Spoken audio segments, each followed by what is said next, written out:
Hi, I'm Elizabeth Marek. I'm the owner of Artisan Cake Company in Portland, Oregon, and I'm 30 years old. I am an artist who creates edible art. I never knew that I was going to be a cake decorator as a child, but I always knew that I was going to be an artist. The first moment that I decorated my first cake and gave it to somebody and saw the look on their face, I was like hooked for life, and I enjoy every stressful, wonderful moment of cake decorating, and that's what I want to do for the rest of my life. The reason I want to be on Food Network Challenge is I think Food Network Challenge is like the Olympics of cake decorating world. It's where the best of the best comes to compete. They show their stuff, they push themselves, become better decorators simply by being around each other, and I want to be one of those decorators.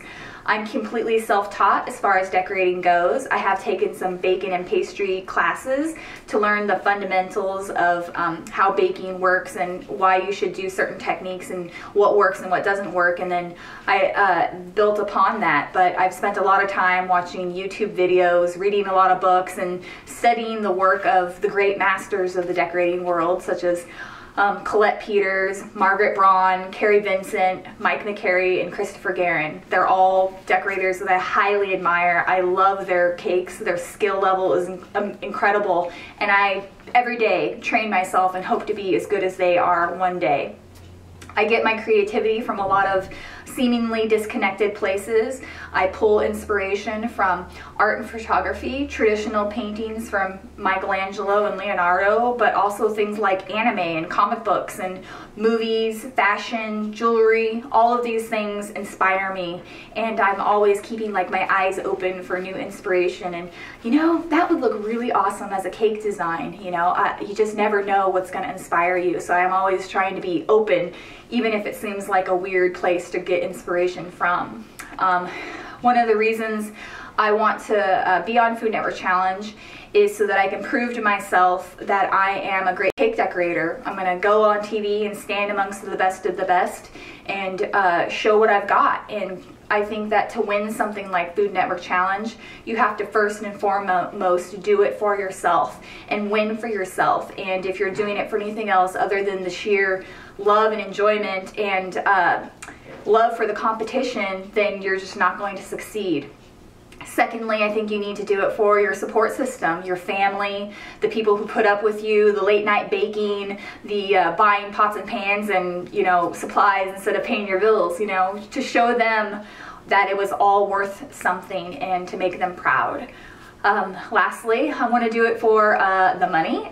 I want to do it for the fame, to be recognized as an awesome decorator, and you know, I want to open my own bakery someday, and I think I got a heck of a lot better chance of doing a good job in my city if they already know who I am, and I've made a name for myself, or at least I've started to make a name for myself. So those are the reasons why I want to win, you know, for myself, for my family, and for the prizes. But the reasons I will win is because I'm an intuitive person. I really pay attention during client meetings. I really listen to what the client wants and what they're going for, and really like zone into what their vision is. I try not to put my own personal wants and experiments that I have in my head into their cake, because the client's happiness is what counts the most. And that I've taught myself to be really perceptive when it comes to those meetings. So if they've got that look on their face, they're just not getting it and they're not buying it, then I just gotta pull another idea out of my hat and say, well, what about this and what about that? Until they get that look on their face that like, yeah, I'm super excited about this, and they're really into the cake as much as I am, and that's when I know that they're gonna like what they're getting. And I'm also extremely adaptable. If somebody has to change a design at the last minute or ask me to incorporate something at the last minute, no skin off my back. I just go with the flow, switch gears as fast as I can, and just do what's got to be done. I just won't ever give up. The cake could be falling down and it could be a complete disaster, but I'm not going to say I give up. I will go down with the ship before I say that, because that's just not me. The reason you want me, Food Network Challenge, is because I'm three things overall. I have the personality that people want to watch. I've got the passion that drives me to do amazing things and to prepare and to come up with something like unforgettable. And lastly, I don't settle for anything less than absolute perfection. I'm here to win, and that's why you want me on Food Network Challenge.